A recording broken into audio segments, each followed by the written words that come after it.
Hello students, आज आपण या लेक्चरला मागचे जे लेक्चर आहे त्याच्या कंटिन्युएशनमध्ये घेणार आहोत. मागे आपण स्पेसिफिकेशन स्टडी केलेत युनिट 3 मधले DSR सब्जेक्ट, ओके, डिप्लोमा लेवलसाठी. तर इफ स्पेसिफिकेशन्स वेगवेगळे होते. आपले स्पेसिफिकेशन आपण लास्ट लेक्चरला स्टडी केले ते म्हणजे स्पेसिंग किती असायला पाहिजे रेनफोर्समेंट मधली, मॅक्झिमम आणि मिनिमम. देन मॅक्झिमम रेनफोर्समेंट किती प्रोव्हाइड केलं पाहिजे, मिनिमम रेनफोर्समेंट किती प्रोव्हाइड केलं पाहिजे हे बघितलं होतं. आणि लॅप स्प्लायसेस कोणत्या कंडिशनला प्रोव्हाइड केले जातात आणि किती असायला पाहिजे लॅप लेंथ ती आपण बघितलं होतं. आता ह्या लेक्चरमध्ये आपण बघणार आहोत effective span.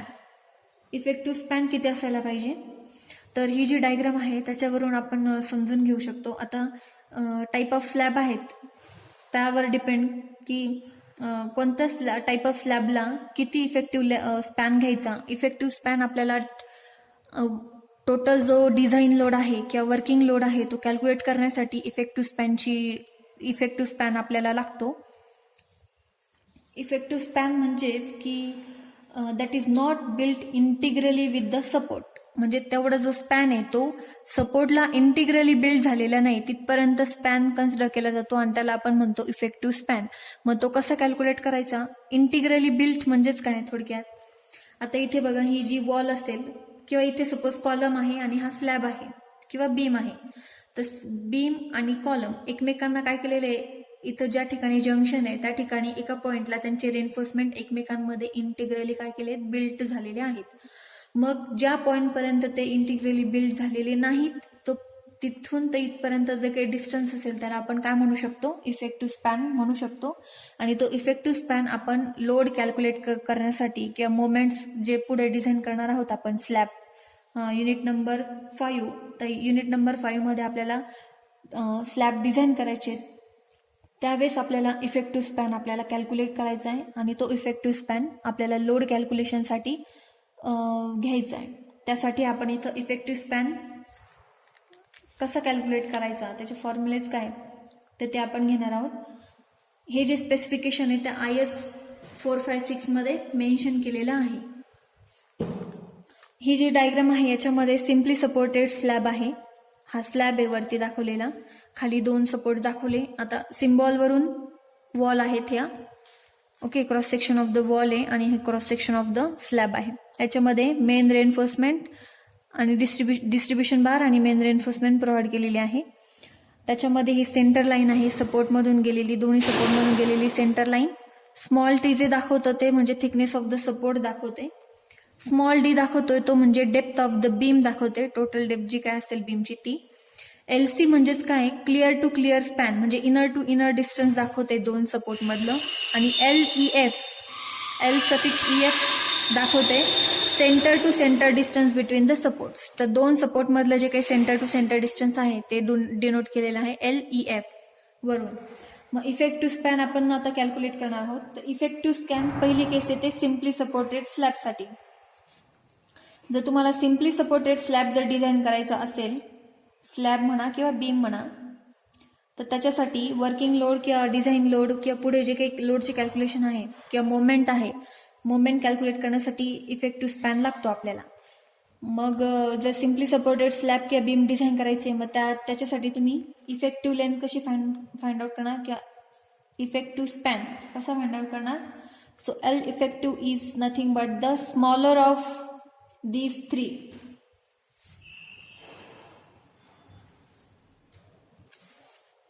Smaller of these 3 म्हणजे कोणते 3? First one clear span that is LC plus effective depth of the beam. Small D म्हणजेच काय, effective depth of the beam, रेनफोर्समेंटच्या तिथपर्यंत जी काही डेप्थ आहे ती. स्मॉल डी म्हणजे effective depth of beam or slab. Okay, small d total depth नाहीये, स्मॉल डी इफेक्टिव्ह डेप्थ आहे. इफेक्टिव्ह डेप्थ म्हणजेच काय, सपोज एक क्रॉस सेक्शन आहे बीमचं आणि इथं जो बार आहे, बारच्या सेंटर पासून तर वरपर्यंत जे काही डिस्टन्स येते म्हणजे आपण घेतो इफेक्टिव्ह डेप्थ. तर मग LC plus D second, clear span plus thickness of the support, and last one centre to centre distance between support.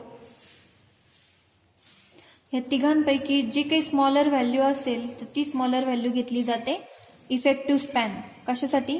Simply supported slab किंवा बीमसाठी. सेकंड, जर तुमचं कंटिन्युअस स्लॅब जर असेल किंवा बीम जर असेल, कंटिन्युअस स्लॅब किंवा जर बीम असेल तर, आणि त्यामध्ये सुद्धा कंडिशन आहे, जर इफ विड्थ ऑफ सपोर्ट, सपोर्टची विड्थ म्हणजे T, if width of support is less than 1/12 of clear span. जो काही तुमचा क्लिअर स्पॅन असेल म्हणजे LC, जर टी हा LCच्या 1/12 पेक्षाही जर कमी असेल तर त्या केसमध्ये इफेक्टिव्ह स्पॅन किती घेतला जातो? तर त्या केसमध्ये effective span shall be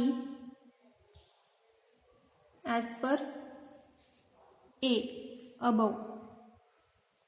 as per A म्हणजेच काय? जे सिम्पली सपोर्टेड कंडिशन आहे त्याच्यासाठी ज्या 3 कंडिशन आहे त्याच 3 कंडिशन अप्लाय करायच्या. केव्हा? कंटिन्युअस स्लॅबसाठी केव्हा अप्लाय करायच्या? जेव्हा कंटिन्युअस स्लॅबची जी सपोर्टची विड्थ आहे ती जर क्लिअर स्पॅनच्या 1/12 पेक्षाही कमी असेल तर मग तुम्ही काय करू शकता? हे 3 क्रायटेरिया कन्सिडर करून कंटिन्युअस स्लॅबसाठी इफेक्टिव्ह स्पॅन फाइंड आउट करू शकता. ओके.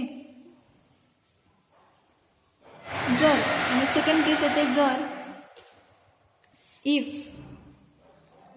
सपोर्ट्स जर वाइडर असतील, if supports are wider than 1/12 of clear span or 600 mm, म्हणजे तुमची टीची थिकनेस जर 600 mm किंवा क्लिअर स्पॅनच्या 1/12 पेक्षाही जर जास्त असेल तर त्या केसमध्ये मग तुम्ही इफेक्टिव्ह स्पॅन काय घेणार? Then effective span should be, पहिली केस येते त्याच्यामध्ये, for end span with 1 end fixed and other continuous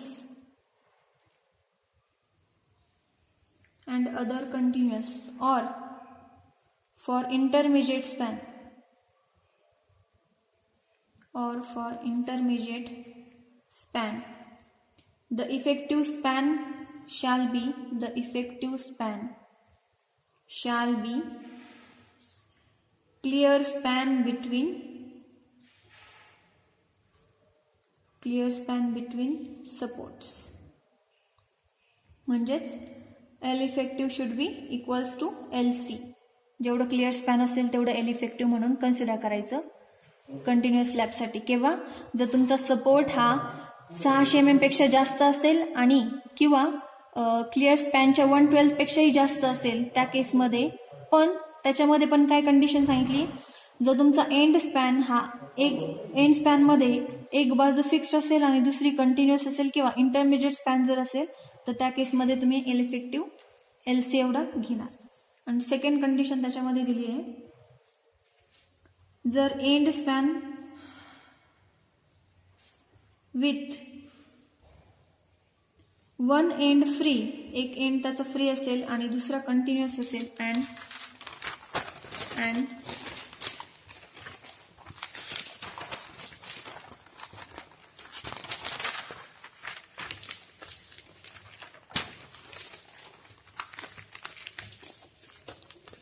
one end free and other continuous,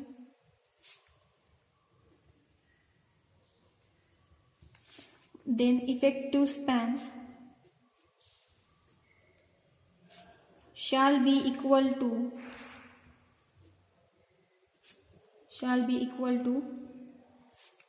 clear span plus half of effective depth of slab or beams, ज्याच्यासाठी तुम्हाला calculate करायची effective span और or clear span plus half of width of discontinuous support, whichever is less. Summarise जर केलं तर L effective should be LC plus D by 2 half of the effective depth or LC plus half of the width of discontinuous support. Discontinuous support.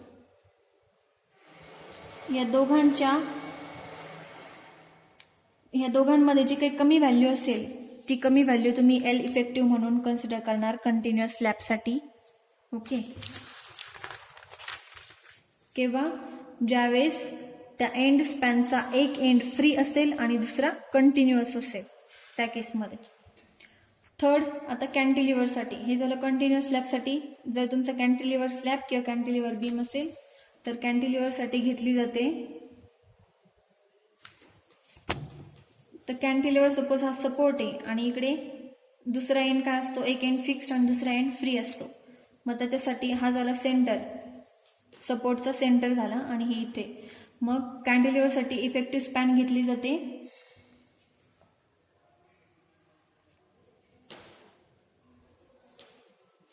इथून एवढी जी length आहे त्याची, suppose ही L मानली आपण, ही जी लेंथ आहे कंटिन्युअस स्पॅनची कॅन्टिलिव्हरची length up to the face of the support plus half the effective depth, म्हणजे L plus half the effective depth small d. कशाची? कॅन्टिलिव्हर स्लॅबची. याची जी काही इफेक्टिव्ह डेप्थ असेल स्मॉल d ती L plus half of the effective depth एवढे काय केलं जातं, कन्सिडर केलं जातं कॅन्टिलिव्हरची L इफेक्टिव्ह. ओके. आणि फोर्थ, फ्रेम. तुमचं जर स्ट्रक्चर फ्रेम जर असेल तर त्या केसमध्ये इफेक्टिव्ह स्पॅन किती कन्सिडर केला जातो मोमेंट वगैरे कॅल्क्युलेशन करण्यासाठी, तर सेंटर टू सेंटर जे काही डिस्टन्स असेल, सेंटर टू सेंटर जे डिस्टन्स असेल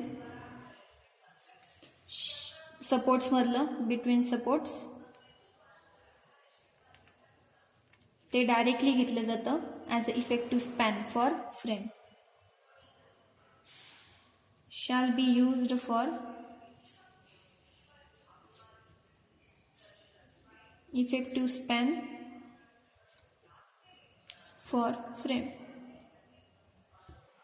Okay, this is the criteria, this is the specifications for effective spans on different types of slabs. वेगवेगळ्या टाइप्स ऑफ स्लॅब साठी किंवा बीम साठी आपल्याला इफेक्टिव्ह स्पॅन किती घ्यायचा ते दिलेलं मेन्शन केलेलं आहे. नेक्स्ट लेक्चर मध्ये आपण स्टडी करणार आहोत डिफ्लेक्शन कंट्रोलचा स्पेसिफिकेशन. थँक्यू.